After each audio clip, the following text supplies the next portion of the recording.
The Mad Max franchise, renowned for its high-octane action, dystopian world-building, and breathtaking practical effects, has captivated audiences for over 4 decades. Since its inception in 1979, George Miller's vision of a post-apocalyptic wasteland has influenced countless films, video games, and other media. However, the future of its long-anticipated sequel, Mad Max: The Wasteland, remains uncertain, with fans eagerly awaiting any concrete updates. Director George Miller initially announced Mad Max: The Wasteland in 2015 as a direct follow-up to Mad Max: Fury Road. The critically acclaimed Oscar-winning revival of the franchise starring Tom Hardy as Max Rockatansky and Charlize Theron as Imperator Furiosa. The film's immense success, both critically and commercially, seemed to guarantee a future for additional sequels. However, despite early enthusiasm, The Wasteland encountered numerous setbacks. One of the most significant hurdles was a legal dispute between Miller's production company, Kennedy Miller Mitchell, and Warner Brothers over an unpaid bonus related to Fury Road's budget. This lawsuit created tension between the studio and the filmmaker, delaying progress on any follow-up projects. Although the dispute was eventually resolved, the delay had already slowed momentum on The Wasteland. In 2024, Miller expanded the Mad Max universe with Furiosa: A Mad Max Saga, a prequel focusing on the origins of Imperator Furiosa. This film, starring Anya Taylor-Joy as a younger version of the character and Chris Hemsworth as the villainous Dementus, explored the backstory of one of Fury Road's most compelling figures. Critically, Furiosa was well-received, earning a 90% rating on Rotten Tomatoes, with many praising Taylor-Joy's performance and Miller's continued mastery of action filmmaking. However, its box office performance told a different story. The film grossed only $161.49 million globally, significantly less than Fury Road's $380 million haul in 2015.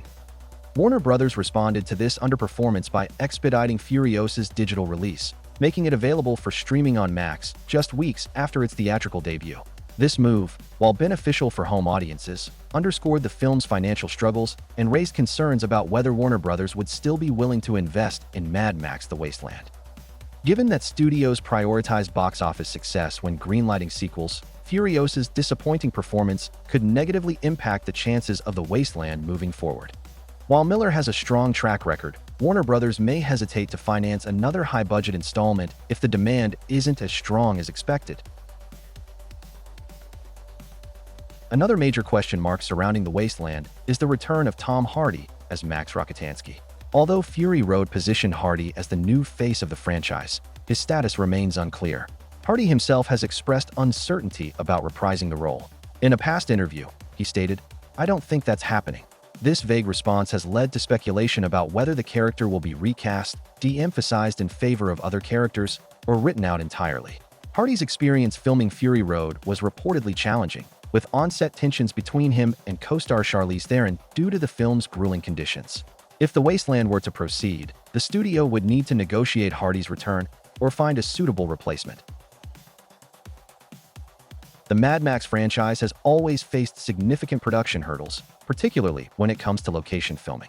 Fury Road's shoot was notoriously difficult, with unexpected weather changes forcing a relocation from the original Australian outback setting to the Namibian desert. The film's heavy reliance on practical effects, while praised by fans, also made production costly and time-consuming. On-set conflicts between cast members, particularly the rumored tension between Hardy and Theron, added to the production's challenges.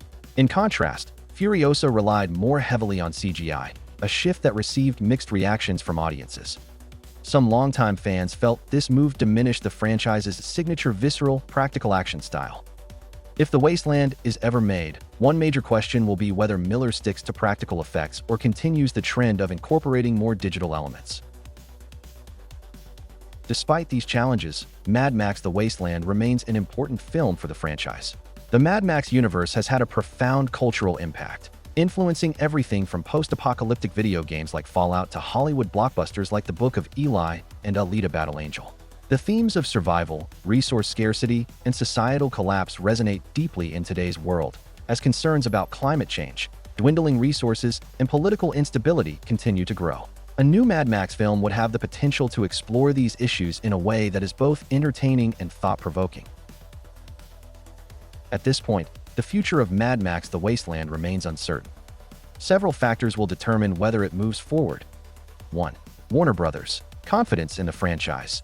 If the studio believes Furiosa's underperformance was a fluke, they may still greenlight The Wasteland. 2. Financial feasibility. If the budget can be controlled and profitability ensured, the project might gain traction. 3. Tom Hardy's involvement. Whether he returns or is replaced could impact the film's direction. 4. George Miller's vision. At 79 years old, Miller may choose to step back or prioritize other projects. For now, fans can only hope that The Wasteland calls again. Until then, we wait, wondering if Max Rockatansky will ride once more.